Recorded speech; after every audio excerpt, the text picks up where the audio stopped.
Today, April 13, we are going to be starting up the garage fan for the summer 2024. Um, this is run a couple times over the winter. It was warm enough to use it a few weeks ago, so I turned it on and it worked, but I didn't get it on video, so we're going to video it. I don't think I ever made a video of the finished product on this thing. This came out of a summer camp, and it was used in one of their buildings over the cash register. And I happened to go there one day out of the entire summer last year, and this fan was sitting outside by the trash cans. So I went in the store and I said, "Is that fan for trash?" And they said, "Yeah, but if you want it, you got to ask the owner for it." And I had trouble finding him. Eventually, he was found, not by me, but by somebody else, and he said he didn't care if I had it or not. So I loaded it up in the car, and it was locked up, so I had to replace the bearings, and that was a whole freak show because changing bearings in a cast motor is not something I enjoy or anybody else enjoys. So once I finally got that complete, I put the motor back together. Something isn't quite right with the bearings. It doesn't have quite as long of a spin down as it should. I don't know why, and I don't care enough to go back in the motor and fix it because it works the way it is. It's not what it should be, but what is, right? Nothing in life is what it should be. So this is the way it is. If the bearings go out again, yeah, I'll open the motor up again, but that's that. I just remembered there's a data tag on the motor, so I'll try to get that. Let's see if this ladder is tall enough. Let's see. Yeah, it should be. It's not there. Not there. It's here. All right. It's in Envirofan from 1979. 110 volts, 60 cycles, 0.8 amps. There's the wiring. And yeah, it's kind of filthy. This is the state I found it in, other than the fact that I fixed it now. So I didn't do any cleaning other than to the motor. I did clean up the motor so you could read the tag. But that's it. That's the only thing I cleaned. And I had to come up with a stupid mount here. And the canopy doesn't go all the way to the ceiling. That's a whole different story. But let's start it up now because that's what you clicked on the video for probably. If anybody's interested in me making a video of a deep clean of this thing, I'll clean it. There's not really a point to cleaning it because it works the way it is. It's not hurting the motor by the blades being filthy. That has nothing to do with how it performs. But if somebody wants a satisfying cleaning video, I guess this is the fan to do it on because it's nasty. But it sits here in the garage and it just kind of kicks all day, and it doesn't really get turned off midsummer. It just kind of runs. But so I'm up here. I have to plug it in to this ceiling outlet. So I'll try to get the start up here as best as I can. Let's zoom out. Oh, look, you can see all my stuff. Okay, cool. There we go. This outlet is kind of annoying to use. Alright, should go now.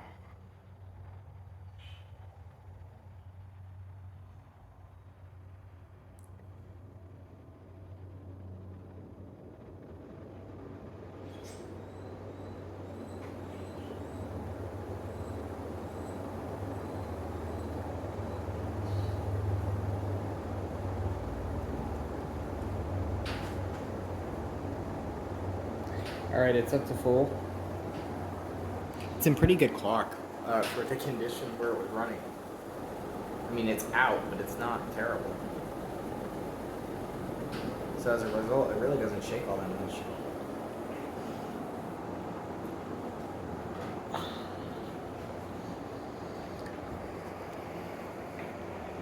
This fan,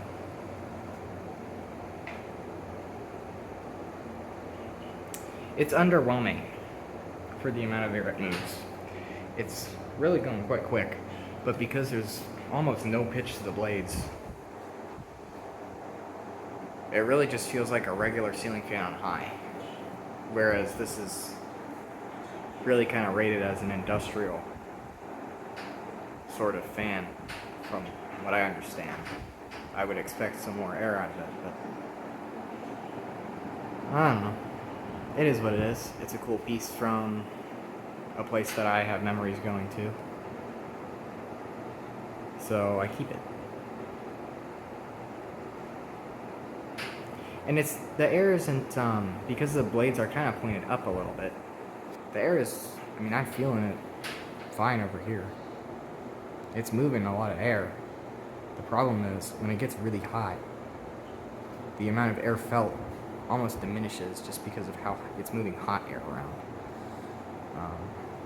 So on a 70-degree day like today, it's a nice breeze, and it works well. But when it gets much hotter than this, 90 or so, it really doesn't do a whole lot.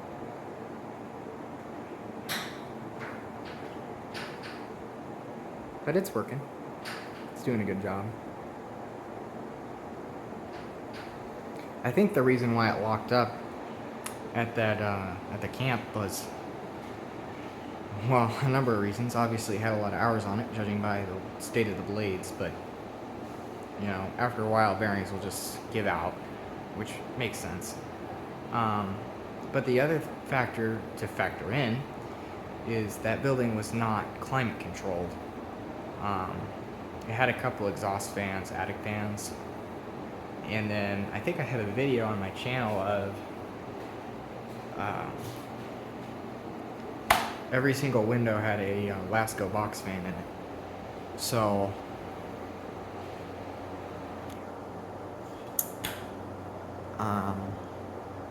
and the windows open out, but the screen stays, so that these fans were mounted on the window trim, I think, and you could just open the window from the outside.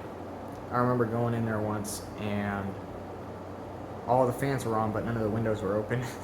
So it was just really loud, and there was no air moving. It was kind of funny. I talked to someone, and they were like, "Oh, I didn't know the windows weren't open." Like, how do you? I don't know. I just don't get it.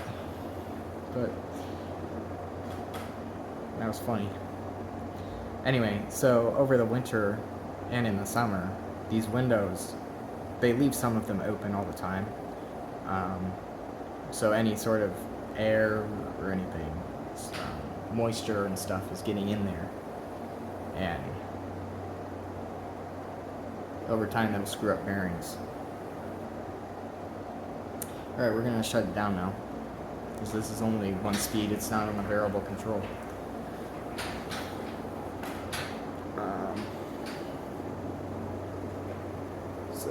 And you can see when we do the spin down here, it's not near as long as it should be for a ball bearing motor. I don't know why that is. It just is. I thought it might go away after it ran a few hours last year, you know, as the bearings break in, but it didn't.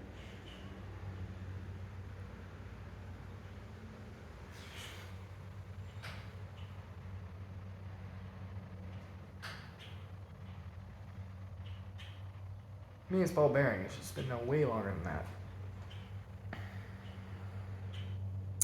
Other than that, though, it's working pretty well. So yeah, that concludes our startup of the garage ceiling fan for 2024. Yeah. Thank you for watching, and have a great day.